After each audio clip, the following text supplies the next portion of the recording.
Hi everyone, আশা করি প্রত্যেকটা অনুষ্ঠান বাড়িতে অনুষ্ঠানের আগের দিন বিকাল বেলায় সব মাছগুলারে বাজ্যা রাখা দেয়, মানে কিছুটা কাজ অনুষ্ঠানের আগের দিন সামলায় রাখুন আর কি। তো আর পাঁচটা অনুষ্ঠান বাড়ির মতন তারা দুই ভাই বয়ে গেছে গা এখানে মাছ ভাজতে লাগিয়া একদম ঠ্যাঙের উপরে ঠ্যাং তুললা। কেড়ে কইতাছি এই কথা একটু পরেই দেখতে পাইবেন আর কি। দেখেন বাড়িতে আমি ছাড়া কিন্তু সবাই কাজ করতেছে, আমি জাস্ট সবার কে কি কাজ করতেছে এটা অবজার্ভ করতেছে, মানে এক কথায় উপভোগ করতেছি আর কি। এদিকে বাড়িতে যারা অতিথি আইবো তারা লাগেও কিন্তু জোগাড়বাতি হইতেছে, মানে অনুষ্ঠানে আগের দিন যারা যারা আইবো ব্যয় বেন আমার শাশুড়ি তো খুবই এক্সাইটেড, মানে ব্যয় বেন আইবো তাড়াতাড়ি সবার লেগে রান্না বান্না করে লাইতেছে।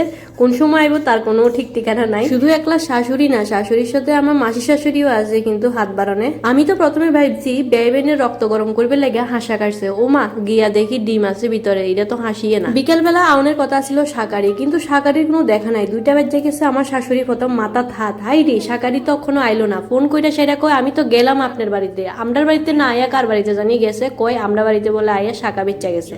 কিন্তু আমার শাশুড়ি কইতেছে কই আইছেন আপনি আমার বাড়িতে, কথা আপনার বাড়ি গুনা নেই, মানে তাই না আমরা বাড়িই চিনে না, অথচ তাই না কইতেছে যে আপনার বাড়িতে গিয়ে আমি শাকা বেচা চলে আইছি। কার বাড়ি না কার বাড়িতে গিয়া শাকা বেচা চলে আইছে আর কইতেছে আমরা বাড়িতে আইছে। এরপরে কি হারাই দৌড়ায় না পাইয়া লাস্টে শাকারি আবার আইতে লাগছে আমরা বাড়িতে, যেহেতু সাদের অনুষ্ঠানের উপলক্ষে নতুন শাকা ফলা দিতে লাগে, এর লেগেই নতুন শাকা ফলা কিনবে লাগে এত হুলুস্তুর। কিন্তু আমি দেখতেছি অনুষ্ঠানের আগের দিনে তানে পড়া লাইতেছে। আমার শাশুড়ি কইতেছে কি আজকে পড়াইলে হইব, শাকারি কইতেছে আমি ছাড়া এই শাকা আর কেউ পড়াইতে পারতো না। যাই হোক অনুষ্ঠানে আগের দিন পড়ক আর পরের দিন পড়ক, পড়াইলেই হইলো। নতুন শাকা ফলা দেওয়া হয়েছে মেইন কথা, এমন তো না যে আমার দধিমঙ্গল যে দধিমঙ্গলের দিনই পড়াইতে লাগবো। কিন্তু হ্যাঁ একটা কথা মানতেই লাগবো, বাঙালি বিবাহিত নারীদের আসল সৌন্দর্য তো এই শাকা ফলা পরিবের পরে। তুমি যত ধরনের অলংকার পরো না কেন, আসল সৌন্দর্য তো এই শাকা ফলাতেই। শুধু যে আমার লাগে শাকা ফলা নেওয়া হয়েছে তেমন কিছু না, আমার শাশুড়ি আবার মাসি শাশুড়ি সবাই নিছে। শুধু কিন্তু তাই না শাকা ফলা পেছে না, আরো অনেক রকমের আইটেম আছে। এমনিতে কিন্তু সবকিছুই কেনাকাটা শেষ,